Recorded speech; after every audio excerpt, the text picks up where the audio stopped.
Olá, nós vamos discorrer hoje sobre a obra A Invenção das Tradições, de Eric Hobsbawm e Terence Ranger, na qual os autores discorrem sobre as características da tradição e dizem que a maioria das tradições são invenções.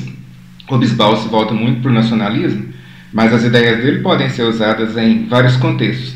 E na visão dele, quase toda tradição é muito mais uma invenção do que algo que realmente possa ser pensado como uma verdade. E existe, na visão desse autor, uma diferença desses dois autores, uma diferença entre tradição, costume e hábito, sendo o hábito e o costume menos arraigados e menos firmes do que as tradições. Costume pode ser algo que uma pequena comunidade faça, mas que não tem a longevidade, o alcance e as características que a tradição tem, que é de se impor com muito mais força sobre as coisas. Enquanto o hábito ele pode ser pensado, por exemplo, como o fato de você, ao entrar em um carro, colocar o cinto de segurança, ou você, ao chegar no seu trabalho, colocar equipamentos de segurança. É um hábito que você tem, é algo que você carrega com você, mas que não tem o peso de uma tradição e o costume, e que abandoná-lo não é normalmente um problema. Desde que um dia um equipamento de proteção ainda melhor do que o que você usou por muito tempo possa substituir aquele que você utilizava, você não vai ter problema nenhum em fazer essa substituição e fará. Enquanto um costume, ele é menos arraigado do que a tradição, mas ele é algo que tem mais força e que é introjetado com mais força do que um hábito. Se nós pensarmos, por exemplo, num grupo de motoqueiros, de motociclistas, como se diz, que fazem parte de um clube, e esses motociclistas eles seguem o hábito de usar o capacete porque é uma obrigação. Mas esse capacete, que é uma obrigação, muitas vezes do lado direito dele, ele tem o símbolo do clube de motoqueiros, de motociclistas. Do lado esquerdo dele, ele tem o estado, o símbolo do estado em que essa subsede ou subseção desse clube de motociclistas pertence. E ele é, então, um capacete, que é um equipamento de proteção, um hábito, mas que é estilizado e que se torna mais do que simplesmente um hábito e passa a ser um costume, quase uma tradição, já que ele não chega a ser uma tradição por não ter um alcance tão universal. E esse costume, mais do que simplesmente um equipamento de proteção legal, que seria no caso do hábito, ele passa a ser o lugar de identificação desse clube de motociclista, enquanto a tradição, além do alcance universal, ela tende a ter raízes mais profundas do que o próprio costume e, claro, muito mais do que o próprio hábito. Para Hobsbawm e Ranger, o nacionalismo e a busca pela constituição de nações está por trás da invenção das tradições nas questões de nação do século XVIII e XIX, na Europa e fora dela, não só na Alemanha, mas na Escócia, Irlanda, mas também é possível projetar essa questão das tradições para outras instâncias, mesmo que o cerne do livro seja a tradição e o nacionalismo, é para isso que ele se volta. É também possível projetar para cultura, religião, moral, poder, entre outras. E por que as pessoas se utilizam da tradição? Qual a vantagem de pertencer a uma tradição? E onde é que ela pode ser pensada como positiva e negativa? Primeiro, a tradição da identidade, que é uma característica, como diz o próprio Max Weber, todo ser humano busca sentido. E entre os sentidos que ele busca para os lugares em que ele está, um deles é a identidade. E a tradição, ela dá essa identidade porque ela mostra que você está ligado a algo maior. E a criação de uma tradição, na visão dos autores, ela pode ser justificada a partir de três principais motivos. O primeiro deles é a autoafirmação e uma continuidade política ou religiosa, que é o caso da doação do Império Romano do Ocidente, feita pelo imperador Constantino para o cristianismo. O segundo é um caso de coesão social, em que a tradição ela pode ser utilizada como um cimento que vai permitir que uma comunidade se veja como igual. Isso foi muito utilizada na passagem do século XIX para o XX, principalmente na segunda metade do século XIX, quando a Alemanha e todos aqueles ducados que posteriormente formariam a Alemanha resolvem, entre aspas, se unir e formar uma nação. A Alemanha se constituiu uma nação muito tarde, depois da Guerra Franco-Prussiana, da década de 1870, que ela vai se constituir uma nação. E nesse projeto se utiliza a ideia de que as partes que vão compor a Alemanha posteriormente, Bavária, Renânia, Boêmia, Pomerânia, Prússia, tinham em comum uma língua, tinham em comum costumes e tinham em comum práticas de religiosidade que justificava que elas se unissem e formassem um país. Nesse caso, a tradição ela tinha a função de dar uma coesão social e cultural para essas pessoas, independente dela ser verdadeira ou não. Esse era o propósito dessa tradição. E a terceira possibilidade de uma tradição, segundo os autores, é justamente o oposto. Em vez da coesão, o rompimento com uma prática que existia e a vontade de mostrar que, a partir daquele momento, se fazia algo novo. A nova república da década de 1980 do Brasil é um exemplo disso. E Dom Pedro II, na independência do Brasil, também é um exemplo disso. Ele tinha o desejo de criar uma nova tradição, já que uma tradição ela pode ser inventada a partir de uma ligação com o passado, mas ela pode ser criada no presente também e claramente mostrada como uma tradição. Dom Pedro dizia o seguinte: um novo hino para o país que surge, uma nova bandeira para o país que surge. Então essas coisas que ele mostrou como algo novo, aquela bandeira com todos os símbolos e ritos que estavam por trás dela, representando os estados pelas estrelas na noite da independência, na época da independência, mostravam que uma tradição estava sendo fundada, ou seja, pode-se criar uma tradição. Um novo hino, um novo país, uma nova forma de governo, uma nova forma de lidar com as outras nações, uma outra característica, uma outra bandeira de um novo povo que surge. E quem amar o Brasil a partir de agora vai seguir essa tradição que nós somos os fundadores. É claro que por um lado era uma tradição. Nós somos os fundadores, era o que ele pensava. Por um lado era uma tradição, mas havia uma infinidade de coisas que poderiam ser pensadas não como uma nova tradição, mas como uma continuidade.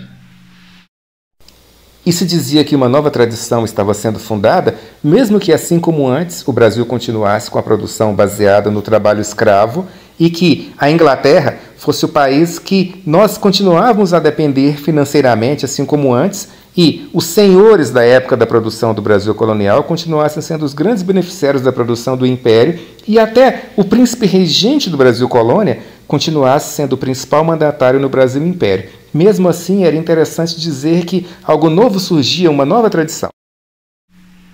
Mas mesmo que esses fatores fossem presentes, a ênfase no rompimento foi uma das marcas de Dom Pedro. Não que ele escondeu a continuidade, mas a ênfase do rompimento, da novidade, foi uma das marcas daquele momento em que uma tradição é rompida. Ou seja, uma tradição pode ser abandonada e uma outra fundada. Mas o que o Hobsbawm e Granger vão dizer é que tanto uma quanto a outra são invenções, e são invenções porque não há nada no passado, historicamente falando, ou a partir das ciências humanas, que garanta que no presente, dentro de outra característica cultural, nós sejamos simplesmente continuadores de algo que veio antes. Sobre essas tradições que são inventadas, nós podemos pensar num vestido branco de casamento.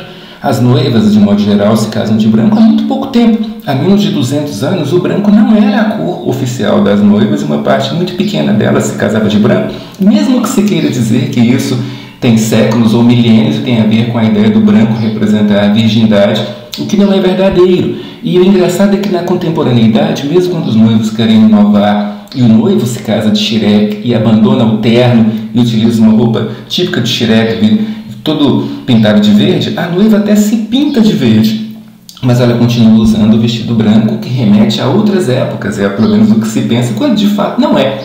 Na Idade Média as noivas se casavam de várias cores, mas o branco nem era uma das cores preferidas, e ele não tem a ver com virgindade no passado que se imaginava, e sim com a Rainha Vitória, que se casa em 1820 e se casa de branco. Então a tradição diz o seguinte: se casa de branco por causa do símbolo de virgindade que o branco tem. Não, se casa de branco porque nós queremos parecer com a rainha Vitória. Queremos ser tão bem-sucedidas como ela. Assim como a aliança de casamento, mesmo que se diga que ela remete aos gregos e que tem fundação na ideia de que os gregos imaginavam que havia uma veia que ligava a mão esquerda ao coração e por isso a aliança fica na mão esquerda, até há menos de 200 anos não era aliança que se usava. Se usava uma moeda partida, cada noivo levava metade da moeda com ele.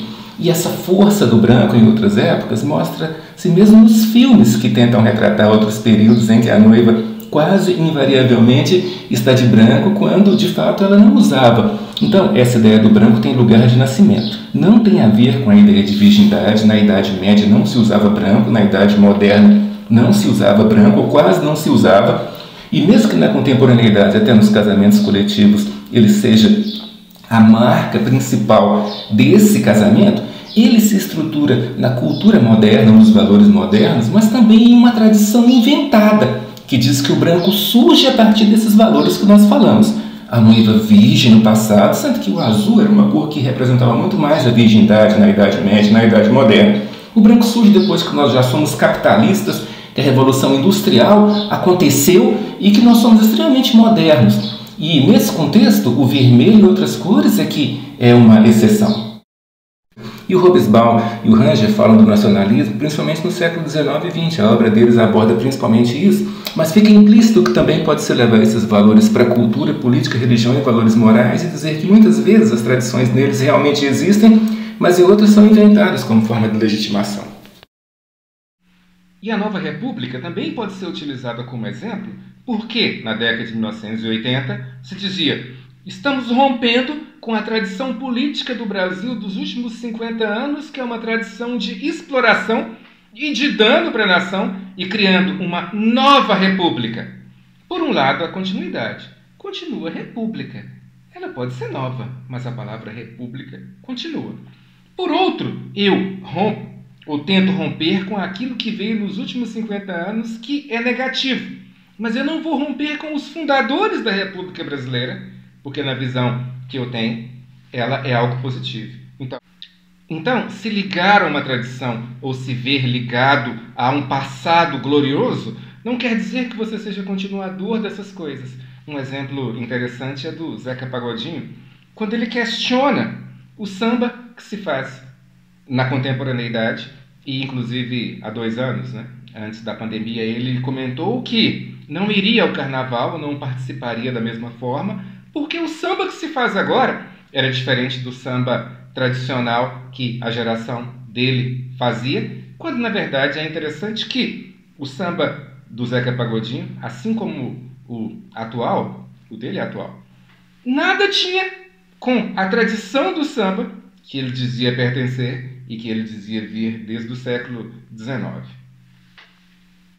Fico imaginando um sambista do século XIX que viesse assistir um show do Zeca Pagodinho e que no final do show o Zeca comentasse: sigo a sua tradição. De repente o sambista, se houvesse uma máquina do tempo que permitisse isso, olharia para ele e diria: nossa, que música interessante que você faz, como é que é o nome disso? Porque na minha época isso não existe. E o Zeca certamente olharia com curiosidade porque ele se vê como um continuador daquela tradição de samba, porque muitas vezes as pessoas acham que essa tradição de fato existe, mas os instrumentos que o Zeca Pagodinho utiliza são diferentes do que se usava no samba na passagem do século XIX para o XX. O ritmo é completamente diferente daquele que usava. A batida dos instrumentos, em boa parte, é diferente, mesmo que alguns continuem. E então há dificuldade de percepção de que aqueles poucos instrumentos comuns que se usavam no século XIX são referências a algo que se faz agora no século XXI, são tão pequenas que alguém daquele período praticamente não se reconheceria e perguntaria para o Zeca: o que é isso que você está fazendo? Que estilo de música que é esse? Mas, na verdade, essa questão da ligação com a tradição e a prisão a essa tradição é preciso que se veja a partir de 2 prismas. A tradição pode ser vista como algo positivo, mas pode ser vista como algo negativo também. É claro que a religiosidade contemporânea ela tem um interesse muito grande de se ligar com a tradição cristã, quando se fala em religiosidade cristã, até porque é interessante que você tem uma raiz que tem mais de 2000 anos. Então é muito clara a Trindade, Deus Pai, Deus Filho, Espírito Santo, e uma série de outras características que mostra a raiz milenar dessa religiosidade. Então, por um lado, há o interesse na tradição, há o interesse na continuidade, mas por outro há o rompimento, já que práticas que se fazia no passado e que eram ligadas à religiosidade não necessariamente são boas na contemporaneidade. Nas versões mais tradicionais da Bíblia, como a Bíblia revista e corrigida, que é usada por milhões de pessoas, Abraão, Isaac, Jacó eram abençoados por Deus com escravos. Deus dava a eles escravos como bênçãos. Mas na contemporaneidade, a ideia de escravidão não é algo que é interessante para uma religiosidade se ligar. Então, as versões mais novas da Bíblia, as que se usam em algumas igrejas, as mais antigas que ainda são usadas, falam escravos. Passou a utilizar a palavra servo ou a palavra companheiro, mesmo que os historiadores digam que era uma relação de escravidão. Na época, entre os grandes patriarcas ou os grandes senhores e as pessoas da época, era uma relação de escravidão. Mas quando eu digo servo ou quando eu digo aquele que me acompanha, soa melhor numa sociedade em que a escravidão é mal vista. Ou seja, se por um lado eu utilizo a tradição para me beneficiar, por outro, quando eu não posso modificar o que estava escrito no passado, eu modifico a tradução. Traduzo de uma forma que seja mais interessante. Espera, escravo não, servo, ou aqueles que o acompanhavam, mesmo que historicamente fosse uma relação de escravidão. Então a tradição ela pode ser modificada quando ela mostra ser interessante, essa modificação, como nós vimos aqui no caso da escravidão. Ela pode ser abandonada quando se quer fundar uma nova tradição, como nós mostramos no caso de Dom Pedro. Há, pelo menos, um interesse em abandonar. Ou ela pode ser inventada, criada, como nós mostramos no caso do Zeca, no caso da doação do Império Romano do Ocidente, quando isso se mostra importante para mim, de uma forma ou de outra. E é preciso deixar claro que se por um lado existe uma parcela de pessoas que se utiliza da tradição em benefício próprio e sabe que essa tradição não necessariamente é verdadeira, por outro, existe uma série de pessoas que imaginam ser a tradição mesmo algo verdadeira, sem saber que a maioria delas são simplesmente invenções que servem a uma sociedade ou a uma época e que são descartadas ou modificadas à medida que os valores se transformam. E é claro que uma tradição não é garantia de que algo vai ser continuado ou de que algo vai ser rompido, mas ela é uma ferramenta a mais que eu me utilizo para tentar construir ou conseguir algo que parece interessante para mim. Na semana que vem nós continuamos com um outro texto.